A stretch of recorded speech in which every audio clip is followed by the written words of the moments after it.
Over 10 years of betrayal by my wife with her boss left me stunned. The retaliation was swift. What will the DNA reveal? Wednesday evening, and I was in my workplace, reviewing applicant profiles for a position as the area manager for a manufacturing firm that specializes in weed control, fertilizer, and water retention products. My job was critical. Our survival was dependent on the farmers who farmed our food, and we were proud to be the first firm certified for producing 100 ecologically friendly products. Two of my office staff's spouses were recently promoted, prompting their resignations.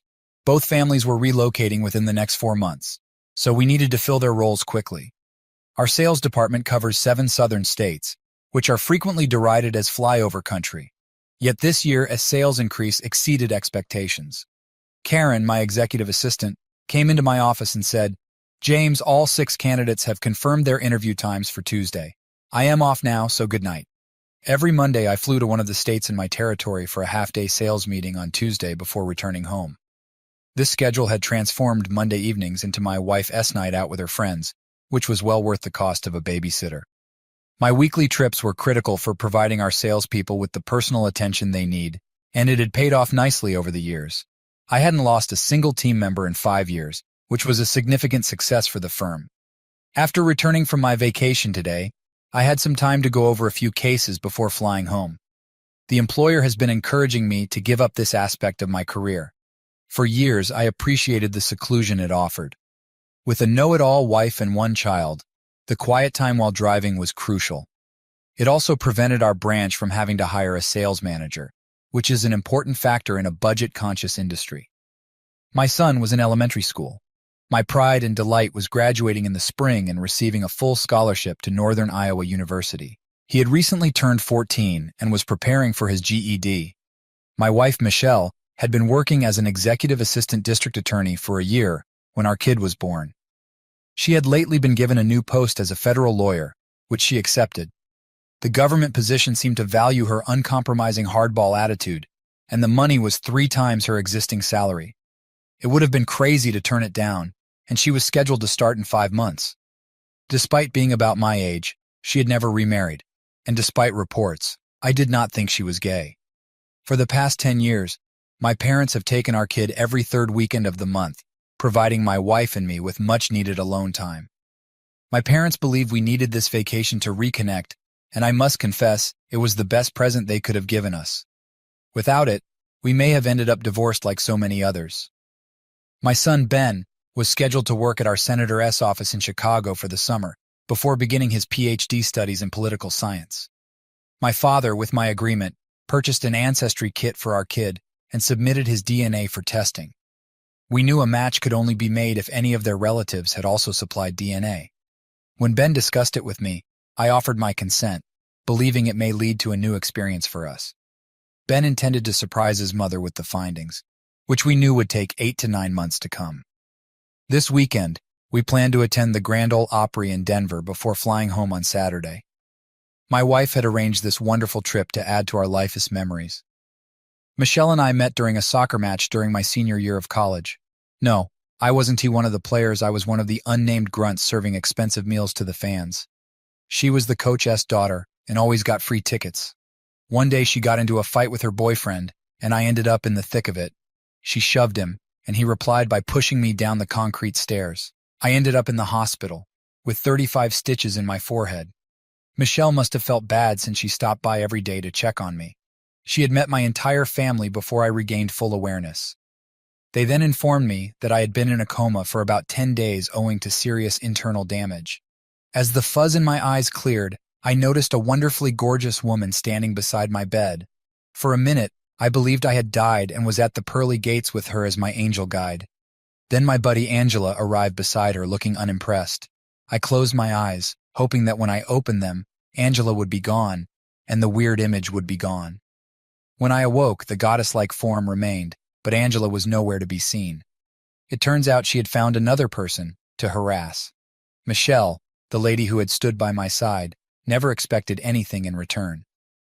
As I gradually rebuilt my life, we began dating quietly. Following college, I moved into sales, while she got her first job as a management assistant. During a family reunion, her younger cousin inquired why she was still unmarried. To which she answered, "Because James hasn't proposed to me yet." 2 months later, I found myself at the altar watching her come towards me. Michelle stood 5 feet 7 inches tall with long brown hair, piercing green eyes, and a presence that could halt traffic. We were married, but by the 4th year, we were on the verge of divorce. I still don't entirely understand what went wrong, and possibly Michelle didn't either. On our way home from a trip, we stopped at Johnson S., which is known for its flying rolls and subpar meals. Michelle insisted on stopping since it reminded her of her mother's cooking. As we got down, she leaned over and switched off the car music system, indicating that she wanted to have a serious conversation. I quietly turned on a recorder I had in my jacket pocket, a habit I adopted for situations like these. "James," she said, "have you ever thought about having an affair?" Her words hit me like a ton of bricks. My mind raced with questions. What provoked this? Was she hinting at anything? I took a big breath to clear my mind. "Michelle, let's be honest," I said. "Everyone's had thought about it. The real question is whether I've ever acted on it, and the answer is no." "Why not?" said the woman. "Because I took my vows seriously. When we got married, they meant something to me then, and they still do now." Michelle sighed. "Times have changed, James. Marriage vows don't hold the same weight they used to. I think you should consider finding a mistress, someone you're compatible with. Don't worry about guilt. I'm giving you my blessing. It might even strengthen our relationship." The notion stunned me. It felt like she was giving me permission to betray her, which I couldn't understand. "Why is my having an affair so important to you, Michelle?" I requested an explanation. "Have I done something to make you want to sabotage our marriage?" She remained silent for a long time. Finally, she turned on the sound system to stop the conversation, but her silence said volumes. Michelle was always prepared to respond to any question, so her silence was striking. I began to suspect that something was terribly wrong in our marriage, which I needed to investigate. We drove for another hour in peace, covering around 60 miles before she turned off the sound system again. I grabbed for the recorder. "I am sorry, James," she said. "I think I've been reading too many romance novels. Those ideas must have come from there." With that, she turned on the sound system, as if the situation was resolved. But I knew better. Michelle despised those novels, usually rejecting them as rubbish. She would never read them, much less allow them affect her thinking. As we drove the final trip home, I realized how little I understood about her Monday night out with the girls. I had always trusted her totally and never questioned her actions, but suddenly I couldn't escape the feeling that something wasn't right. Was she going out to bars for one-night stands? When we got home, my parents were there with our baby. I prepared drinks for my parents and listened to them discuss their weekend with Ben. They treasured these memories, claiming he kept them youthful and active. They stayed for almost an hour before leaving, and I led them to their car, my mind still whirling from our chat with Michelle. "James," whispered my dad, "when would be a good time for us to have a private conversation at your office tomorrow?" "I've got interviews all day," I told him. "How about we meet in 2 hours? Whatever's going on, I am here for you," Dad said quietly. "It's not about your mom and me, it's about Michelle and your son, and I can say more because Michelle is watching us." "Okay, Dad, I'll drop by after work and we'll figure it out in an hour," I stated loudly enough for Michelle to hear through the window. After watching my folks drive away, I walked inside, got my vehicle keys, and tossed my tools in the trunk. "Hi, honey," I said. "I need to stop by Dad's tomorrow to help him with something, so I might be a little late." "I heard you from the window," Michelle said. "Don't worry, we can have dinner later." The next day, my parents came on time and were escorted into my office. We sat down to wait for the coffee to be brought in. Karen locked the door behind her as soon as it came. "James," my father began, "I owe you an apology for that silly prank with the DNA test. They found a match for Ben. He has a paternal grandmother who's been searching for her son and his descendants. He gave me an ancestry form with the woman's name and phone number." I was astonished. Dad saw my reaction and realized how profoundly the news had touched me. "Dad, I don't think this is a mistake," I remarked. "Let's see what we can figure out."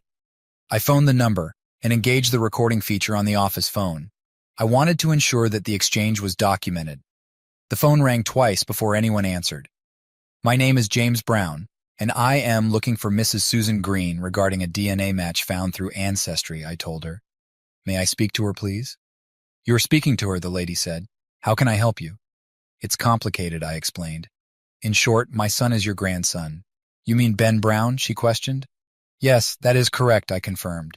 Then you might know my son, who I had to give up for adoption when I was 17, she explained. I might if I knew his name, I said. He was adopted by a family named Johnson, and his middle name was Michael Scott, Mrs. Green recounted. My face became pale, and my parents' eyes welled up with tears since we were so familiar with the name. He is alive and well, I stated. He is now a district attorney in Dallas County, Texas. He is also my wife's boss. He has never been married, and now I think I know why. He is my only child, she said. I have stage 4 lung cancer and Don TT have long to live. Would you allow your son Ben to visit me before I pass? If you can afford it, I'll gladly pay for the ticket. I'd like to meet him and give him my inheritance. Mrs. Green, given the circumstances, I'll let you make arrangements with my parents. Since you're only a state away, they can bring him for a special weekend visit so you can get to know him, I answered. I wouldn't let my son go on a trip like that alone. Is there anything else you need? Get me a notarized statement authorizing my attorney to conduct a DNA test, she replied. Given the value of Ben's inheritance, he needs to confirm he is who we believe he is before altering my will. Understood. I'll pass this on to my father, I told him. He can work out the details and get directions to you. I rose up, exited the office, and handed Karen my personal recording recorder. Transcribe and notarize both my conversation and the phone call. I'll need them for the divorce proceedings. Should I handle the DNA test authorization? Karen inquired, knowing that when the recorder was turned on, she should listen discreetly, a procedure that had previously settled several problems. Yes, I said, but we need to keep this secret for a few weeks. I want to find out what my soon-to-be ex-wife does on Mondays. I walked into my assistant's office and said, David, I need to speak with you and your wife as soon as possible. I'm going to need your help with a personal matter. David immediately sensed the seriousness of my request. She'll be off duty soon, he announced. I'll text her and she'll come right over. I went to my office and made preparations. David and his wife would use my home key to pack Ben's things and depart the following Tuesday. I would get him up from school and leave him off at their house at 3:00. As I led my parents to the exit, David's wife came. I instructed her to go to his office and ID join them shortly. Karen had previously transcribed the tapes using current technology. I gave copies to David and Sarah to read, recommending they begin with the conversation between my wife and myself. I gave Karen the documentation my father had supplied so she could make duplicates for my attorney's file, making sure everything was in order. Sarah and David had known Michelle and me for many years, and today's discoveries hit them hard. Sarah and Michelle grew raised in the same neighborhood. Even though they weren't very close, they knew everything about one another. Sarah was taken aback when she discovered the previously unknown truth. Do you think there's any chance they're still lovers after all these years, she said? Or was it one of those situations they got into and then realized their mistake? I don't know, I said, but I'm going to need your help to find out. For the next few weeks, David, I need you to take the company car for sales meetings. Sarah, I'll need to drive your car so that no one will recognize it. You can use David's car. I'll inform corporate that this is part of your cross-training, David, so you'll have to do it for the next 2 months. You're going to follow Michelle around on Monday nights and document everything. David looked at me. Since Michelle believes you are still making your weekly trips, she'll be none the wiser. My gut tells me it's still happening, I said. Why else would Michelle suddenly suggest I have an affair with her blessing? If Johnson hadn't changed jobs, nothing would have changed. I believe Michelle may be planning to move in with Michael Scott Johnson when he starts working in San Antonio. If Michelle can prove that I am having an affair, it would justify her filing for divorce in her eyes. I can see Michelle doing something like that, Sarah told me. It's become common to deflect blame onto others to distract from your own behavior. If you find proof one of these Monday nights, call me. I'll have dispatch send a couple of officers to inform them you've been in an accident. That way we can get a detailed report on their state, clothed or otherwise, and where they end up. A few cops wouldn't mind finding a bit of revenge on the DA for how he has treated them. Karen looked up and said, Robert Hill left the DA's office 6 months ago because he couldn't stand working for Johnson anymore. He opened his HES expecting you. You'd better hurry. Give Robert my regards and best wishes, she added. Tell him we still miss him. I departed to meet the guy who was now on his way to the Supreme Court to represent the women's right-to-life cause. His perspective on the law and its application has turned numerous instances on their heads. As I neared Robert S. office, everything began to make sense. Michelle and I began experiencing marital problems shortly after she started working for Michael Johnson. At the same time, I was promoted to sales manager and had to start traveling more regularly. If their affair had lasted all these years, I would have been an unsuspecting cuckold for more than 10 years.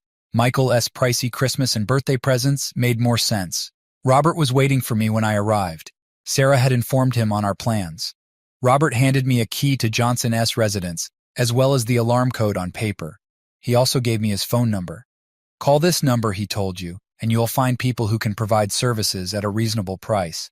I've spoken to them, and they are expecting your call. Why are the codes only good until the end of next week? I sought clarification.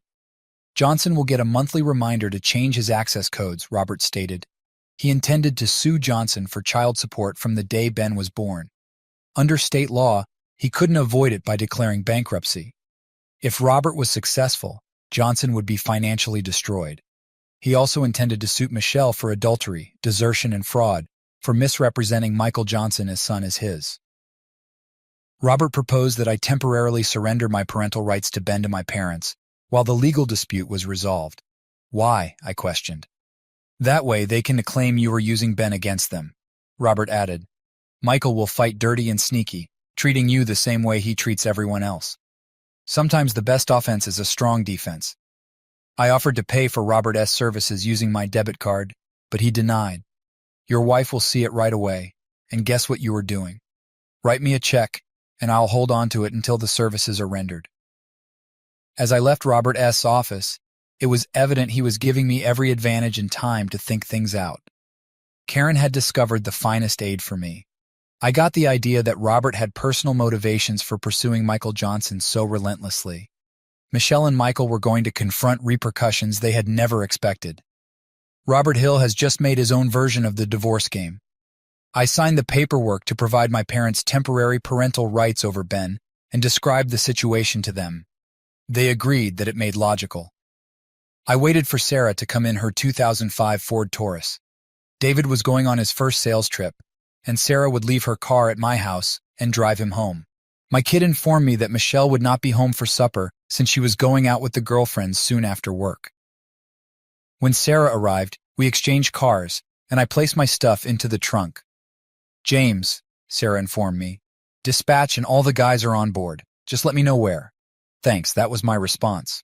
Robert said to call him if things heat up so he can personally serve them. I'd like to know why Robert wants Michael Johnson out, Sarah told me. With Robert, it's a matter of principle. Michael can back up what he says. It was intriguing to see Michelle and Michael drive away in their automobiles after finishing a first-class steak meal. They went their own ways. However, I drove directly to Michael Johnson's house and waited. Robert S. buddies and my team had already prepared everything. I located a safe location with a clear view of Michael S. residence. Michelle was the first to arrive. She turned off the alarm by inputting a code, then unlocked the door with her key. We recorded her as she entered the house.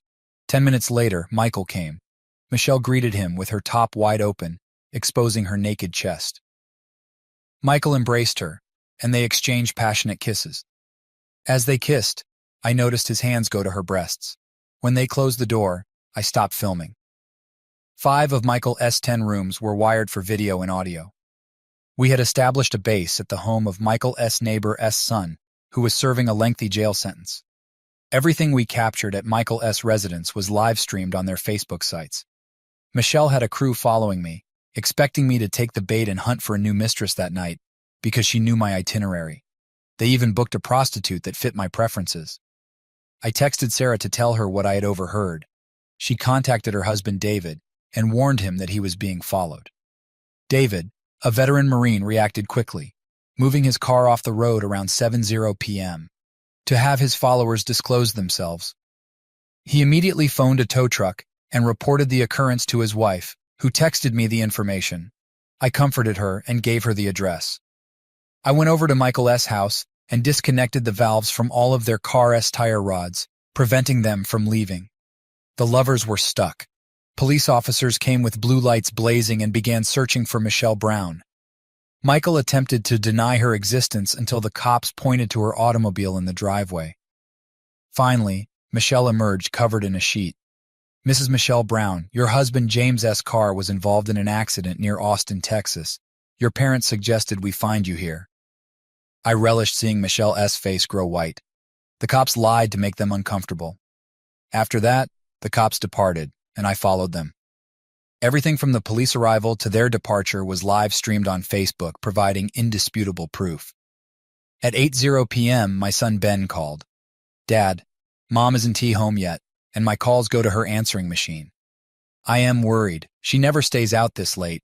What should I do? Call Michael Johnson and ask him to put you through to your mother, I said, giving him my telephone number. Why call her boss? Ben inquired. Because he's been her boyfriend every Monday for the past 10 years, I told her. I then gave Ben a video of Michelle wrapped in a sheet talking to cops and Michael in pajama pants. 10 minutes later, Ben phoned back. Mom's phone suddenly worked. She called me, saying she was on North Main Street with 3 flat tires. I knew she was lying and told her it couldn't be true since it was right next to Michael S.'s house. She insisted, but I told her I saw the video of her and her lover. When she asked for the clip, I sent it to her. Mom couldn't explain why she was wearing a sheet. I wasn't expecting her home for a few hours, but can you do me a favor and open the front door? I requested when I exited the vehicle. Ben watched me pull my luggage from the trunk and approached her. My mobile phone rang as soon as I placed down my luggage. It was Robert Hill. I responded and placed it on speaker. James, I just served them both at his house, Robert explained. Now your wife and her lover are barred from coming within 600 feet of you and your son. I'll notify the Austin Police Department before heading home. Don't talk to her at all. If she shows up, even for her clothes, call the police. Got it, and my son heard it too, I told him. Thanks, Robert. Ben, open the garage so I can move Sarah S. car inside, I informed the man. I need to be in Austin. As we ended, Ben said, Is that why the locksmith came at 5:00 to change the locks? Yes, it was a last-minute decision, I answered. I had Kathy order it since it was becoming clear things would go as planned. What prompted this? Ben was asking. The DNA test your grandfather sent to Ancestry. They matched with Ben. He told me about it at work on Wednesday. When I contacted the woman, it turned out your mother's boss is her son, whom she gave up for adoption when she was 17. Ben became enraged, and I held him until he calmed down. Then we walked into the kitchen and talked softly. I played a tape of a discussion his mother and I had on our way home from Denver. Listening to his mother's remarks was illuminating. Why does Mom want you to have an affair, Dad? Ben was asking. To offset the consequences of her actions if they were discovered, I explained. It's ironic that her assumption led to the truth. A soft knock interrupted us. Because I wasn't meant to be home, Ben said. A police officer informed us that they had stopped Michelle's taxi and warned her against breaking a court order. Ben and I spoke about everything late into the night, concluding that Michelle should have been a writer given her talent for narrative. I still can believe Mom had an affair with the same man for over 10 years, Ben added, his voice full of amazement. How did we not notice that? It was simple, I said. You were young, and I was a sales manager who traveled to different states for meetings every week. Out of trust in our marriage, I saw no reason not to give your mom my blessing for her weekly girls' night out. We all trusted her, Benjamin said. That's what blinded us to what was actually going on. I sat astonished. I would not have seen it except my kid pointed it out. Michelle had leveraged our faith in her to prolong her affair without repercussions. Ben noticed the tears welling up in my eyes and remarked, That's what hurts the most. It's not the cheating or lying. It is the fact that she used our trust and beliefs about her to keep the only relationship that mattered to her alive. If your mother could do that to someone she claimed to love, I continued, imagine what she'll do to us now that she hates us for exposing her. Ben stood up and made us both a new cup of coffee. A SMS notification appeared on my phone as dawn was breaking. It's from your mom, I said. She wants to talk to me as soon as possible, saying we have family issues to discuss before I return from my trip. How are you going to respond? Ben said, his voice filled with concern. Don't worry, I responded. I'll tell her to go ahead and laugh at the big dumbass behind my back with Michael. She can still move to San Antonio with him, but not with our son, Ben told me, surprised. Your mother doesn't need me anymore, I stated. My usefulness to her has run out. She wanted me to have an affair so she could use it against me in divorce court. She never thought she'd get caught after all this time. Hearing the brutal reality in my words must have been terrible for Ben. Few people can face stark reality without becoming defensive. Most lash out, calling the truth teller names because the truth hurts, but they eventually accept it. I rose up and cradled my kid in my arms as he began crying again. We were able to settle down before we heard Ben stir. I switched on the kitchen TV to watch the local morning news, like I normally do. Soon he was eating breakfast and astonished to find me at home. We were all surprised when an image of my wife showed on the screen. My son cranked up the volume, wondering. I felt sorry for him as he overheard Michael and Michelle saying how foolish I was. Michelle simply stated, "That fool is such an idiot, he doesn't notice anything going on around him." Then his mother made a scathing comment about me, which made them both chuckle. The reporter interrupted adding, "I don't think they are laughing anymore." He said that after witnessing 6 hours of the longtime lover's Facebook activity live, their plot to match James Brown up with a prostitute in order to get a divorce and seize all he had failed horribly. The following scene showed Robert suing both of them. Ben went up to me and sat on my knee, weeping. It was a terrible way for a 14-year-old to find out that his father was not his biological father, but rather his mother's lifelong lover. Michael summarized it clearly. "If you're just a piece of trash in Mom's eyes, what does that make the rest of us?" I helped Ben calm down and explain what had transpired since we returned from Denver. I phoned the school to request that they be excused on Tuesday and Wednesday to provide them time to acclimate. Ben remarked, "Dad, the chief of police is coming." That drew our attention, and we turned up the volume again. It was stated that Michelle Brown and Michael Johnson, our current district attorney, would face criminal charges. A task team was being formed to investigate. I reflected on how public exposure frequently drives people to confront acts they tolerate privately. Hypocrisy pervades our culture every day. After breakfast and cleanup, I gathered my kid around the table. I handed him a copy of the letter my father got. Then I responded, "Ben, my folks are getting you up and taking you to meet the mother of your biological father who is dying of cancer, has wanted to meet with you. There is a reason for this, but she should explain it to you. As far as I am concerned, you are my son and always will be. If you have any questions, ask your grandparents. Ben, will you help your brother pack for the weekend while I call my parents?" That was my request. As soon as the lads departed, my daughter said, "How do you handle this, Dad?" "I don't know," I said. "I find myself constantly struggling to keep my cool. Remember, if this ever happens to you as a father, you have to stay strong for everyone else in your life." With those words, I contacted my parents and explained the situation. They stated they'd arrive as soon as they finished packing the car because they just had 1 hour till their flight. I had no idea how much my relationship with my kid would improve at that point. We watched as the boy I had raised left with my parents to meet his biological grandma for the first time. I prayed that everything would go well and that he would return with the same affection he had always shown. The district attorney's office seemed like a morgue. Michelle Brown went shopping for new clothing after her car was towed and its tires fixed. Meanwhile, Michael Johnson reviewed the case brought against him. Despite the lack of a direct DNA sample, they were able to link him biologically, making it impossible for him to deny his ancestry. The workers now understood the truth about their connection and their long-term romance. This revelation, along with the secret facts about Ben Brown's history, was creating a political nightmare.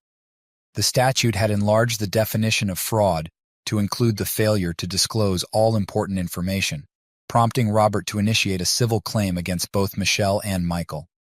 It was evident they had been scamming me for many years. All of the lawyers Robert consulted predicted that James Brown and Robert Hill would win. Most lawyers had heard about Robert's courtroom prowess, and none wanted to challenge him. By the time he presented his case, most defenses were rendered ineffective. Their actions was exposed on Facebook, and their apparent attempt to destroy an honest guy for personal benefit made front-page headlines. Michelle had just stepped out of a boutique she visited, recognized for its unusual apparel, thanks to Michael's status in the community. She didn't expect to run across a woman who frankly inquired whether she was insane for not understanding things would go wrong. When Michelle inquired what she meant, the lady said, "You've been a porn star on Facebook for at least 6 hours." Michelle arrived to Michael's residence about 3:00 p.m. and discovered that the servicing company had just finished. They mistaken her for the homeowner and advised resetting all of the security codes. It wasn't until they left that she realized she hadn't signed electronically to certify their presence. Michelle phoned Michael to ensure he didn't accept the new employment in San Antonio. When he inquired why, she revealed her concerns. They began to suspect that I was only protecting myself since they were both aware that Michael's new position was a political appointment from the deep state. Michelle got herself some coffee, sat down, and read the divorce petition. The first blow came when she realized her own remarks had raised my suspicions. I was bewildered as to why she wanted me to purposefully injure another person for her personal enjoyment. My parents had told me about the DNA match, which established Ben's genuine origins and gave irrefutable evidence of Michelle's infidelity. Michelle realized that I must have been aware of her actions long before Ben's birth. At that point, she realized I was behind the previous night's occurrences, revealing the hidden realities about her life. The doorbell rang as she was taking another drink of her coffee. She rose up, went to the front door, and discovered Mr. Williams, Michael's despised neighbor. "What can I do for you?" she inquired. He handed her an envelope containing legal documents and said, "James, your husband, used my apartment as a base for his operations against you and your lover last night. I was happy to help because Michael Johnson got my son the maximum sentence as a first-time offender. The information in this envelope will also be delivered to everyone on your side of the family this afternoon." James wanted to know if you are laughing at him now. Michelle smirked as he walked away. Back in the kitchen, she opened the packet, which contained photographs. The photos showed her welcoming Michael into her home, greeting him at the entrance, and indulging in sexual foreplay in the living room. The photographs also included police officers. James' team had been thorough. The final printed page, signed by her husband, said that if the information was made public, there would be dire consequences. Her intentions to push her spouse into obedience had failed. "Michelle, I wrote last Sunday when we returned from Denver. I realized you were trying to set me up for divorce. Since then, I have been trying to understand why your love turned into hatred. Now I know. You blame me for what you felt was missing in your life. You felt trapped and longed for your carefree single life. That's why you turned to him to rediscover the single life you missed. By doing so, you escaped from a marriage you despised for a few hours each week.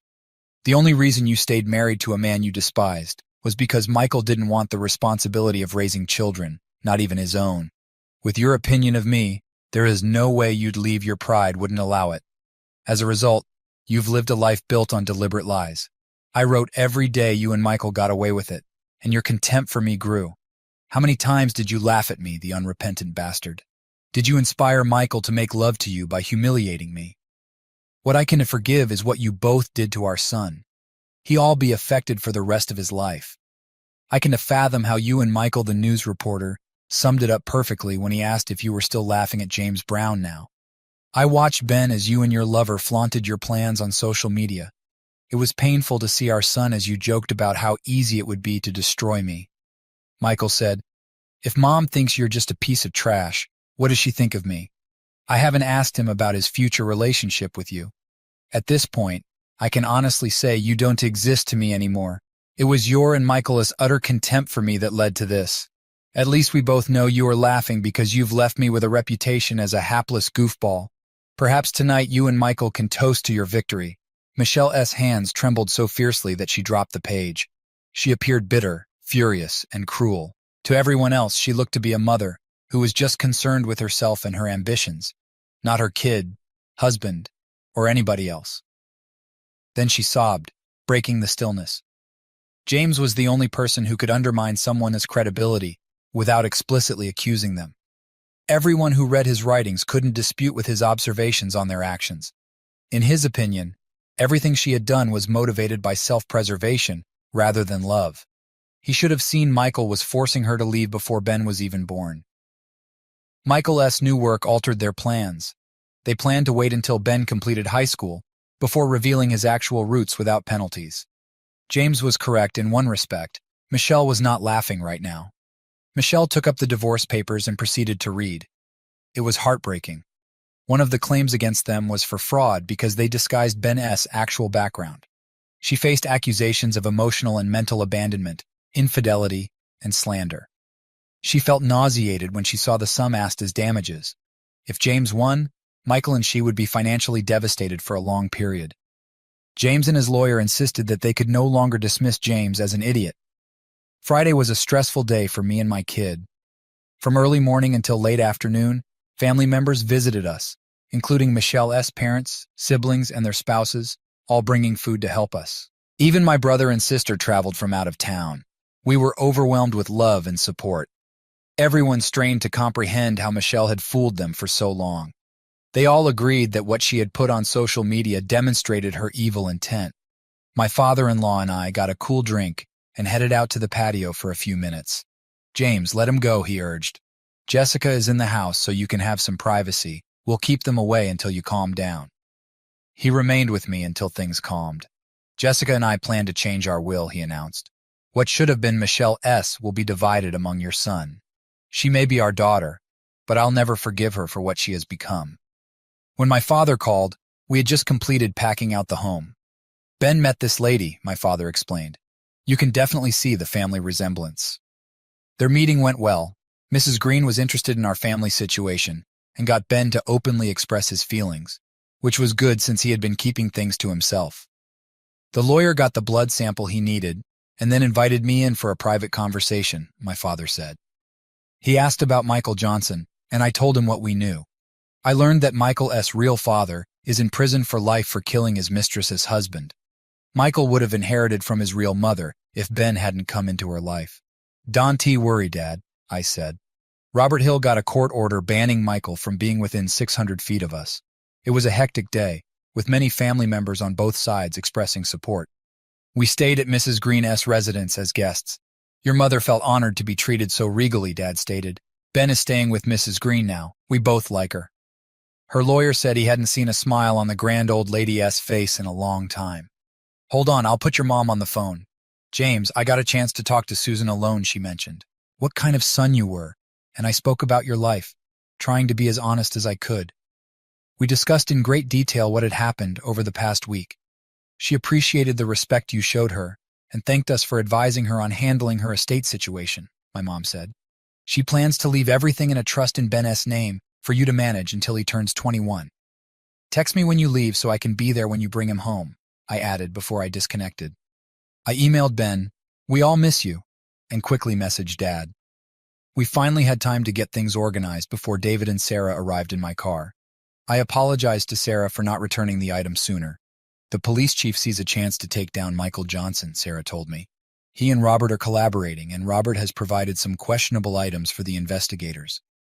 When I returned, the personnel appeared dismal and disturbed. David elaborated. I told them in general terms that some of us were aware of what was happening most of the week and helped where we could. "It has been an emotional roller coaster since Monday night.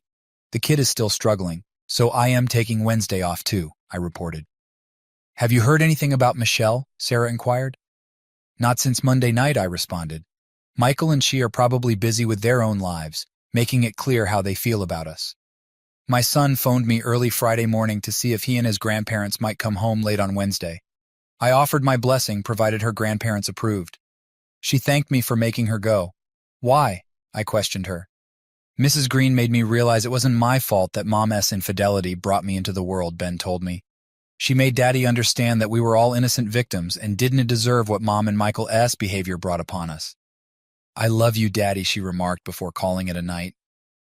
On Wednesday night, Ben and I watched as my parents drove into our driveway. They appeared anxious and exhausted. When Ben stepped out of the car, he jumped into my arms. It was good to have my son home. His father unlocked the trunk and brought in his bag, which Ben carried straight to his bedroom.